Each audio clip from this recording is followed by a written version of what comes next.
Hi guys, आपका स्वागत है रेशनल इंग्लिश क्लासेस में। प्यारे बच्चों, आज हम लोग पढ़ेंगे मॉडल ऑक्सिलरी वर्ब में का प्रयोग के बारे में। मॉडल ऑक्सिलरी वर्ब किसे कहते हैं, इसको जानने के पहले हम लोग समझ लेते हैं कि ऑक्सिलरी वर्ब किसे कहते हैं।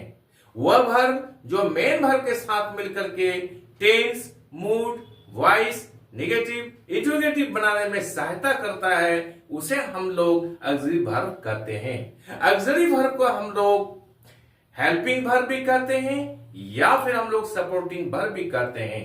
ऑक्सिलरी वर्ब के दो प्रकार होते हैं, प्राइमरी ऑक्सिलरीज तथा modal auxiliaries. Primary auxiliaries English में तीन है, verb to be, verb to do, verb to have, तथा मॉडल ऑक्सिलरीज 13 हैं। मॉडल ऑक्सिलरीज को हम लोग मॉडल वर्ब्स भी कहते हैं या फिर मॉडल्स भी कहते हैं। Can, could, shall, should, will, would, may, might, must, use to, ought to, dare तथा नीड को हम लोग मॉडल ऑक्सिलरी वर्ब कहते हैं। इनमें से कुछ मॉडल्स को हम लोग पढ़ चुके हैं, जैसे कैन, कुड के बारे में पढ़ चुके हैं, शैल, शुड के बारे में पढ़ चुके हैं, विल, वुड के बारे में पढ़ चुके हैं। आज हम लोग पढ़ेंगे मे का प्रयोग के बारे में। मे का प्रयोग कहां, कब और कैसे किया जाता है, इसके बारे में हम लोग पढ़ेंगे। चले, इसको पढ़ने के पहले हम लोग ये समझें कि मॉडल ऑक्सिलरी वर्ब क्या है। Model auxiliary verb mode of action को बताता है किसी वर्ब की, और ये मे क्या है, मे का प्रयोग सभी पर्सन्स के साथ किया जाता है। जैसे आई में कम, यू में कम, दे में कम। मे के बाद सदा वर्ब का मूल रूप का प्रयोग होता है। जैसे आई में हेल्प यू, यहां पर क्या होता है, मे के बाद हेल्प का प्रयोग किया गया है जो वर्ब का मूल रूप है। अब इसके कुछ कंसेप्ट्स को हम लोग समझते हैं, जैसे modal verbs, use of May. क्या कंसेप्ट है? पहला कंसेप्ट है कि मे का प्रयोग परमिशन अर्थात अनुमति देने के लिए भी होता है और मांगने के लिए भी होता है। यदि आप किसी से अनुमति मांगते हैं, परमिशन मांगते हैं, तो वहां पर हम लोग मे का प्रयोग कर सकते हैं, और साथ ही साथ यदि परमिशन देते हैं तो वहां भी हम लोग मे का प्रयोग कर सकते हैं। इसको एग्जाम्पल के द्वारा हम लोग समझते हैं। जिसे परमिशन मांगा जाता है, कैसे? जैसे मे आई कम इन सर। समझ गए? उसके बाद क्या होता है, मे आई गो होम नाउ। मे आई गो होम नाउ। अब देखिए, परमिशन मांगा जाता है, यहां परमिशन मांगने के लिए प्रयोग किया गया मे का प्रयोग। मे आई कम इन सर, क्या मैं अंदर आ सकता हूं वहां से? मे आई गो होम नाउ, क्या मैं घर जा सकता हूं अब? ये क्या है? परमिशन मांगा गया है। अब परमिशन देने के लिए कैसे किया जाता है? यू मे कम इन। देखिए यहां यू में कम इन, देखिए परमिशन मांगा गया, मे आई कम इन सर। आंसर यहां पर परमिशन दिया था, यू में कम इन, तुम अंदर आ सकते हो। दूसरा एग्जांपल लेते हो, यू में गो होम नाउ। यू में गो होम नाउ, अब तुम घर जा सकते हो। यहां पर मे का प्रयोग परमिशन देने के लिए किया गया है, अर्थात यह कंसेप्ट क्लियर हो गया कि मे का प्रयोग परमिशन मांगने के लिए भी किया जाता है तथा परमिशन देने के लिए भी किया जाता है। अब हम लोग दूसरा कंसेप्ट को पढ़ते हैं। मे का प्रयोग पॉसिबिलिटी संभावना या फिर अनसर्टेनिटी अनिश्चितता को बताने के लिए किया जाता है। उदाहरण के लिए आकाश में हम लोगों ने बादल को देखा, हम लोग ने गेस किया, अनुमान किया, क्या किया कि वर्षा हो सकती है। अब इंग्लिश इसको अंग्रेजी में पढ़ते हैं हम लोग, इट में रेन टुडे,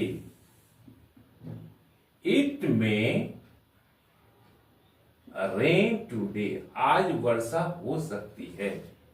लेकिन उधर से हवा का झोंका आया, बादल इधर से उधर भाग के चला गया, उड़कर चला गया, वर्षा नहीं हुई।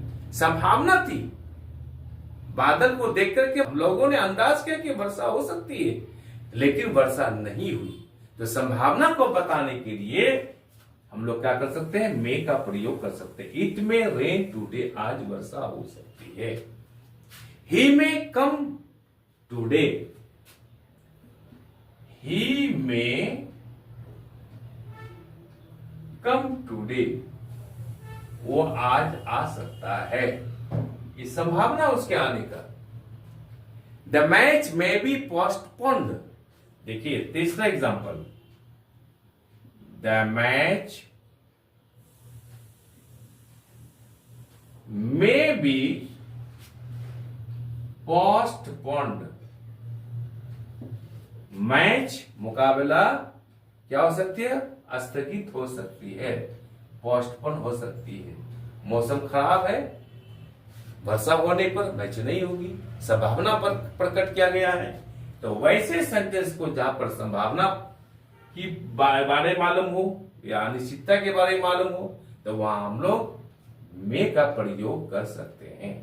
जैसे इट में रेन टुडे, ही में come home today, the match में बी पोस्टपोन्ड। Concept clear. अब हम लोग तीसरा कंसेप्ट को पढ़ते हैं। मे का प्रयोग प्रबल इच्छा या फिर मनोकामना को प्रकट करने के लिए किया जाता है, और वैसे सेंटेंस है जहां पर इच्छा प्रकट की जाती है, मनोकामना प्रकट की जाती है, वहां पर मे का ही प्रयोग किया जाता है, मे से ही वो सेंटेंस शुरू किया जाता है। अब उदाहरण के लिए, मे यू लिव लॉन्ग, तुम जुग जुग जियो, अर्थात तुम्हारी उम्र दराज हो, तुम्हारी दीर्घायु हो, तुम्हारे आयु लंबी हो। मे यू लिव लॉन्ग, याद रखिएगा, जिस सेंटेंस में प्रबल इच्छा या दिल की मनोकामना प्रकट की जाती है वो मे से शुरू होता है, तथा अंत में साइन ऑफ एक्सक्लेमेशन का प्रयोग किया जाता है। दूसरा एग्जांपल लेते हैं हम लोग, अर्थात किसी बच्चे को हम लोग देख के करते हैं, क्या कहते हैं हम लोग कि ठीक है, may you pass the examination in first division, may you pass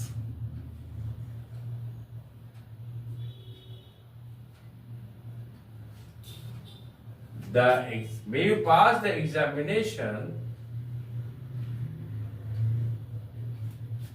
in first division, यानी तुम परीक्षा प्रथम श्रेणी से पास करो, इनकी इच्छा है ये। तो ऐसी इच्छा को या दिल की मनोकामना को प्रकट करने की आवश्यकता पड़े, जरूरत हो, तो यह हम लोग मेस का प्रयोग करके अपनी इच्छा को प्रकट कर सकते हैं। May you live long, may you pass the examination in first division, may heaven protect you, यानी भगवान आपकी क्या करे, प्रोटेक्ट करे, रक्षा करे। प्यारे बच्चों, आई एम श्योर ये तीनों कंसेप्ट आप समझ गए होंगे। आपसे रिक्वेस्ट है, बेनती है कि आप चैनल को लाइक और सब्सक्राइब कर दीजिए तथा बगल वाले बेल आइकन को दबा दीजिए, जिससे कि हर आने वाला वीडियोस का नोटिफिकेशन आपको मिलता रहे। फिर हम लोग अगला कंसेप्ट को कल की क्लास में पढ़ेंगे। आज हम लोग यहीं तक रखते हैं। प्यारे बच्चों, आज से आपसे रिक्वेस्ट है कि आप कमेंट करके जरूर बताइएगा कि कहाँ हम लोगों को क्या सुधार करना पड़े और अच्छा से अच्छा वीडियो कैसे बना सकें। इसके लिए आप कमेंट करके जरूर बताइएगा, या फिर कोई पॉइंट, कोई कंसेप्ट समझ में नहीं आए तो ये भी बताइएगा।